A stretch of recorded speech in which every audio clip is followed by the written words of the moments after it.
दूसरे ज्योतिर्लिंगों से क्यों अलग है त्र्यंबकेश्वर ज्योतिर्लिंग? आखिर क्या है शिवलिंग की खासियत? त्र्यंबकेश्वर ज्योतिर्लिंग नासिक से 30 किलोमीटर दूर महाराष्ट्र के पश्चिम में त्र्यंबक गांव में स्थित है। त्र्यंबकेश्वर मंदिर की भव्य इमारत सिंधु आर्य शैली का उत्कृष्ट नमूना है। भगवान शिव के 12 ज्योतिर्लिंग हैं, जिनमें त्र्यंबकेश्वर महादेव प्रमुख हैं। यह मंदिर गोदावरी और गौतमी नदी के तट पर बना हुआ है, जहां हर साल कुंभ का मेला लगता है। मंदिर के ठीक पीछे एक अमृत कुंड भी है। मंदिर पूरी तरह से काले पत्थरों से निर्मित है। इस मंदिर का निर्माण करने में करीब 30 सालों का समय लग गया था। मंदिर साल के सभी दिन खुला रहता है, लेकिन सावन और शिवरात्रि के समय इस मंदिर में भक्तों की भीड़ उमड़ी रहती है। इस मंदिर की सबसे बड़ी खासियत है कि यहाँ सिर्फ भगवान शिव का ज्योतिर्लिंग ही नहीं, बल्कि त्रिदेव की पूजा होती है। हर ज्योतिर्लिंग में महादेव के शिवलिंग की ही पूजा होती है, लेकिन विश्व का एकमात्र ज्योतिर्लिंग त्र्यंबकेश्वर है, जहाँ तीनों देव ब्रह्मा, विष्णु और महेश की पूजा होती है।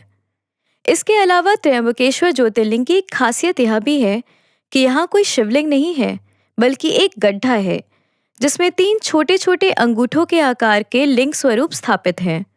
भक्त इन्हीं लिंग स्वरूपों की पूजा ब्रह्मा, विष्णु और महेश के रूप में करते हैं। भोर के समय पूजा करने के बाद इन पर चांदी का पंचमुखी मुकुट चढ़ा दिया जाता है। मंदिर में खास तौर पर काल सर्पदोष की पूजा करवाने वाले भक्त काफी संख्या में पहुंचते हैं। पौराणिक कथा के अनुसार त्र्यंबक ऋषि गौतम की तपोभूमि थी, जो अपनी पत्नी अहिल्या के साथ वहां रहते थे। एक बार वहां रहने वाले दूसरी ऋषियों की पत्नी किसी बात पर अहिल्या से नाराज हो गई और ऋषि गौतम को अपमानित करने के लिए उन्होंने भगवान गणेश की आराधना की।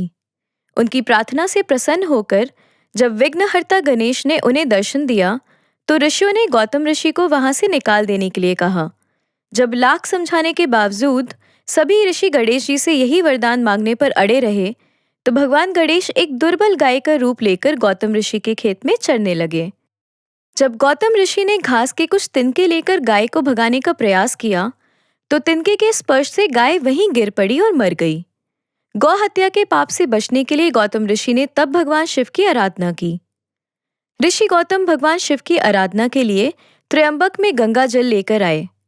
उनकी पूजा से खुश होकर भगवान शिव ने उन्हें दर्शन दिया और गौ हत्या के पाप से मुक्त किया।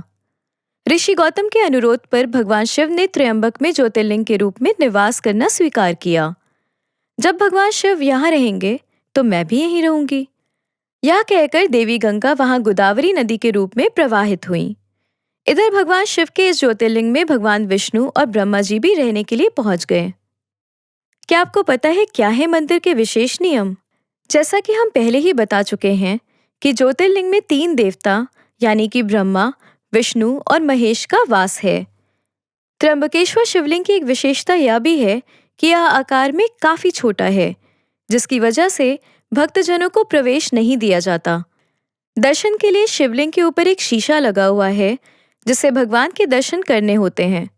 मंदिर के समीप एक कुंड बना हुआ है और लोगों का मानना यह भी है कि कुंड में स्नान करने के बाद अगर कोई शिवलिंग के दर्शन करे, तो उसकी सभी मनोकामनाएं पूरी हो जाती हैं। ऐसी ही और रोचक और प्राचीन कथाओं को जानने के लिए हमारे चैनल को लाइक और सब्सक्राइब करें।